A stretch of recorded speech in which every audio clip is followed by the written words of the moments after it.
Sayyidina Umar dia. Sayyidina Umar punya anak namanya Hafsah. Datang kepada Sayyidina Abu Bakar As-Siddiq. Hei Abu Bakar, aku punya anak Hafsah. Kalau engkau berminat. Sayyidina Abu Bakar diam. Ya sakit hati. Ternyuh. Pindah kepada Sayyidina Utsman bin Affan. Utsman, aku punya anak perempuan namanya Hafsah. Barangkali engkau mau. Karena pengen punya menantu yang baik. Ternyata Sayyidina Utsman pun diam. Ngadu ke Rasulullah, ya Rasulullah. Aku punya amanat anak perempuan.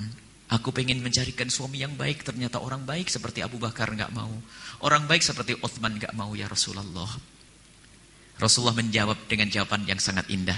Hai Umar, akan menikahi putrimu orang yang lebih bagus daripada Abu Bakar dan Utsman. Gak kebayang. Gak ada yang orang lebih bagus dari Abu Bakar sama Utsman. Ya Rasulullah, adakah orang lebih bagus dari Abu Bakar dan Utsman? Siapa dia?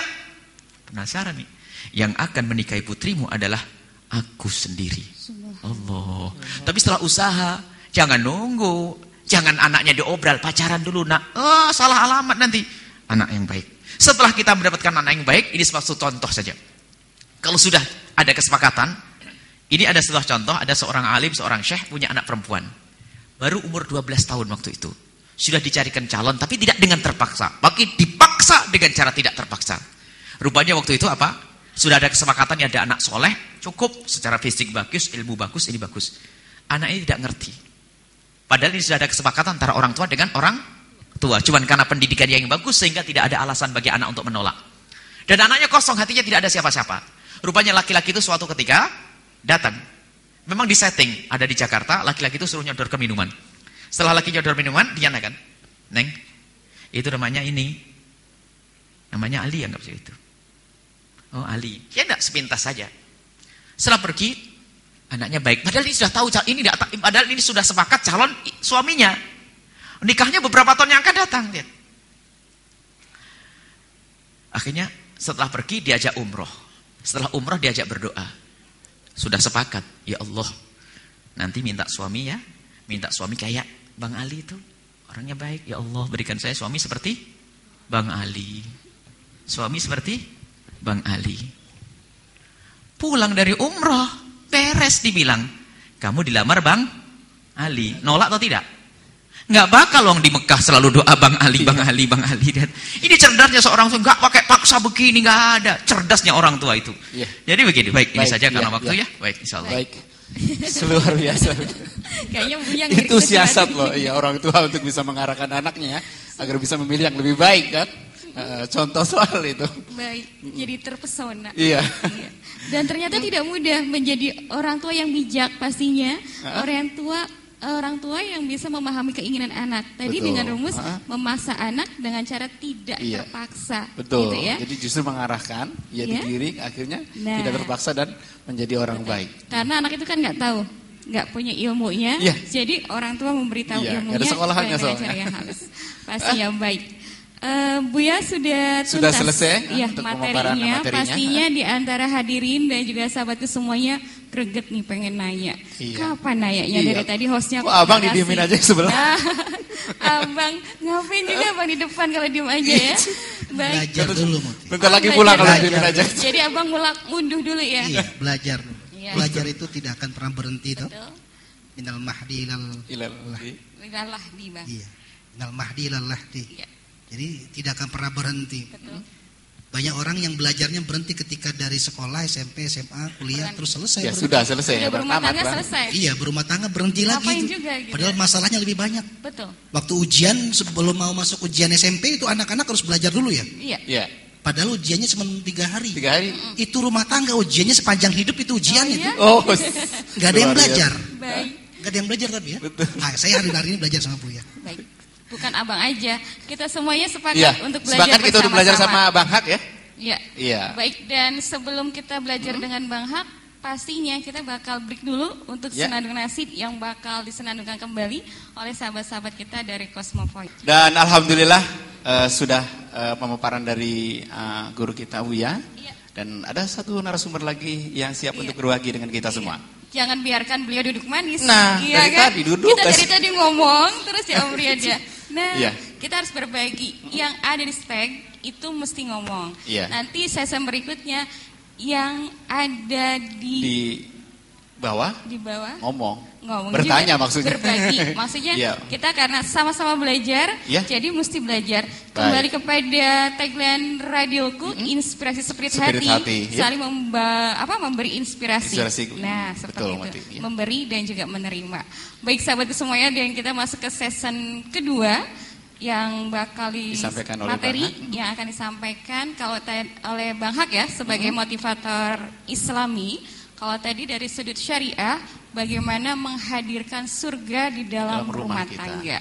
Dan Bang Hak pasti punya sudut pandang yang berbeda dengan Bang Hak. Salah. Bang Hak sudut pandang yang berbeda dengan Buya. Iya. Kalau sudut pandang belum tentu beda. Betul. Sama.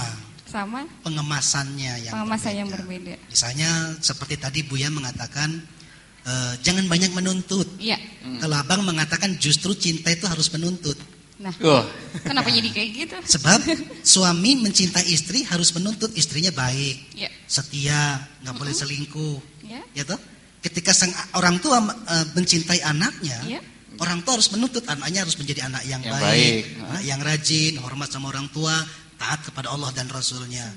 Nah, berarti bahasa yang berbeda, tetapi maksudnya sama. Gitu, ya. Jadi ada kadang-kadang ada orang tanya sama saya, Bang, kok banyak orang mengatakan ketika kita mencinta itu harus menerima apa adanya. Saya bilang enggak, itu bukan cinta yang berkualitas. Kalau cinta berkualitas, engkau menerima apa adanya, lalu olah dia menjadi ada apanya. Ada apanya. Kan gitu ya. Kalau hanya menerima apa adanya saja, berarti ya seadanya. Ya udah segitu-gitu aja, Bang. Segitu-gitu doang ya, Bang. Iya, segitu-gitunya gitu. Protes. Dan tidak mau memperbaiki ketika ada kesalahan, tidak ada pengingatan di sana. Berarti kan itu cara untuk menerjemahkan bahasa yang lebih tepat. Baik, nanti Abang harus berbagi caranya seperti apa pengemasan bahasa yang baik. Dan materi yang pertama yang bakal disampaikan oleh Bang Hak mungkin akan sinergis ya Bang ya, dengan runtutan materi-materi yang sudah disampaikan oleh Buya ya Om Riyad ya. Betul. Bahasanya kemasannya sama, sakinah, mawaddah, warohmah.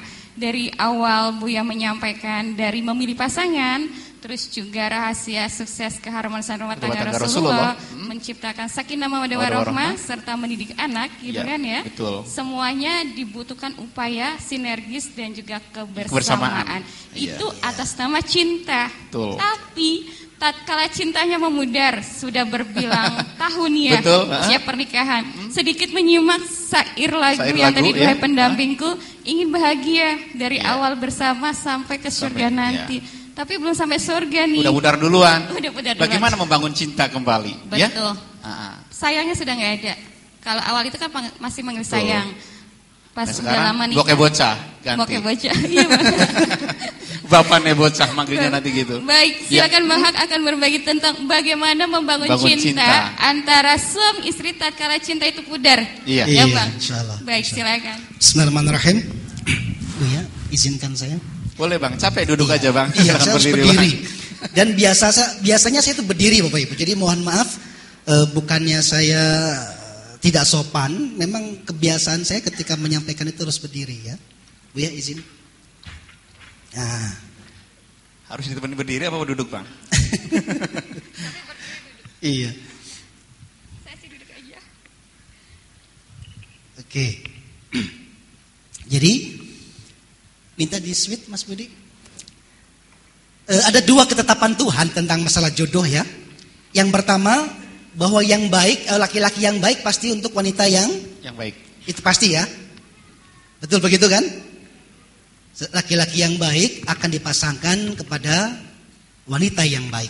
Begitu pula sebaliknya. Itu yang pertama. Yang kedua, sesuatu yang baik menurutmu belum tentu itu baik. Bisa jadi apa yang kamu anggap baik padahal itu buruk. Dan bisa jadi apa yang kamu anggap buruk padahal itu yang terbaik. Ketetapannya hanya dua. Hanya dua itu. Berarti yang pertama, itu sudah sunatullah, sudah ketetapan Allah bahwa memang diciptakannya. Ini gambar apa ya? Allah akan menciptakan laki-laki dan wanita ya. Inna khalaqnakum min nafsin wahidah. Aku menciptakan kau dari jiwa yang satu.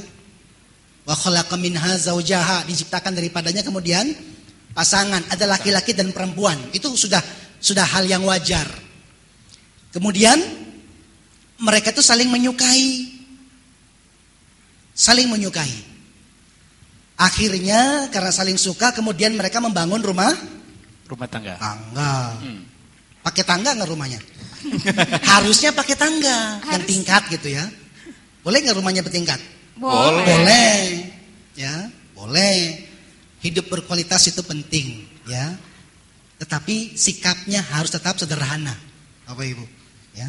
Soalnya orang punya uang banyak pun nggak ada yang dibawa-bawa loh. Betul. Ada nggak punya orang yang punya uang miliaran terus dibawa-bawa duitnya? Nggak ada bang. Nggak ada tuh. Tetap aja disimpan di bank ya. Dompetnya tetap aja kosong. Adanya kartu semuanya. Jadi sebetulnya sederhana sikapnya. Boleh nggak? Kata pepatah mengatakan jer basuki mau beo. Apa itu? Kebaikan saja membutuhkan pengorbanan. Biaya. Biaya. Kebaikan saja membutuhkan biaya. Bangun pondok butuh biaya. Banget. Butuh uang. Iyalah. Betul, jangan jengah bilang uang. Ini masalah uang, tolong jangan dibicarakan. Ini terlalu duniawi. Enggak, tergantung penempatan. Ya. Begitu pula sama, Bapak Ibu. Di dalam membangun rumah tangga juga sama. Jangan kita bilang jengah atau segan berbicara cinta. Ujung-ujungnya hilang itu cinta. Enggak ada lagi cinta. Ya. Lah, kebutuhan ini bisa saling mencintai, ini namanya kebutuhan rohani. Ya, di dalam kebutuhan rohani itu adanya perasaan tenang. Ya, sakinah itu ketenangan sebagaimana ikan menemukan air. Tenang enggak itu? Wow, tempatnya sebelum menemukan air seperti apa? Gelisahnya luar biasa. Seperti burung menemukan udara. Seperti cacing menemukan tanah. Begitulah kita menemukan pasangan. Tenang. Ini gubrek aja tiap malam gitu. Ribut aja. Jadi gak ketemu ketenangan. Ya. Nah, tetapi kebutuhan tidak hanya rohani. Dari dulu itu ketika ketemu, biarlah aku mencintaimu apa adanya. Akhirnya begitu menikah, menyesal. Dulu ada si Udin yang jelek dulu, lamar saya tolak. Sekarang lihat Udin walaupun botak, ternyata dia lebih mapan. Banyak nggak wanita yang hari ini nyesal begitu? Banyak kali, Bang. Banyak. Yang dulu cinta sama laki-lakinya gara-gara parasnya saja. Ya toh? 15 tahun, 20 tahun berjalan, kemudian si Udin yang dulu ditolak-tolak, yang ngejer nggak pernah dipikirkan, jadi sekarang sukses, hidupnya Bang. Lebih mapan, lebih bahagia, ya lebih makmur. Terus dia nyesal, oh seandainya dulu aku terima dia. Ya toh? Berarti betul, paras kecantikan bukan sebagai standar. Wanita itu kalau memilih sesuatu, nih ya, kalau saya persepsinya beda soalnya, tetapi tujuannya sama. Wanita ketika memilih suami, dia melihat masa depannya. Ya toh?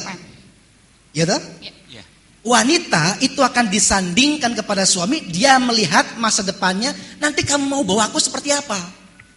Kemana kau akan bawa aku? Itu wanita. Ya, tapi laki-laki memilih istri, memilih wanita, melihat masa lalunya. Oh iya.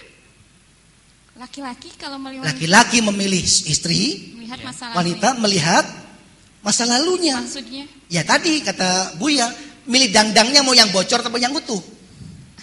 Yang utuh dong. Ya toh? Aisyah pernah bertanya sama Rasulullah, ya Rasulullah, seandainya engkau suruh memilih, ya, memetik sebuah buah, apakah engkau memetik pohon yang belum pernah dipanjat atau pohon yang sudah pernah dipanjat orang? Jawabannya adalah, kata Rasulullah, aku lebih memilih buah yang pohonnya belum pernah dipanjat orang. Gitu ya? Iya. Udahlah, ini mafhum, ini pembicaraan level tinggi soalnya. Mengertilah begitu. Soal panjat memanjat mengertilah. Gitu ya. Walaupun saya kesini bawa anak saya Bu ya, yang masih SMP. Saya bilang harus belajar. Karena suatu saat dia juga akan berumah tangga. Nah, teman-teman, ketika berumah tangga ini ada kebutuhan, juga ada namanya kebutuhan jasmani. Ya toh? Nah, di dalam kebutuhan jasmani ini, keluarga berinteraksi, melakukan aktivitas. Nah, di dalam aktivitas ini tentunya saling mempengaruhi. keadaan baik di rumah tangga akan mempengaruhi baiknya aktivitas, ya toh? Buruknya keadaan rumah tangga dibawa nggak dalam pekerjaan? Dibawa. Itu ke bawah-bawah, Pak.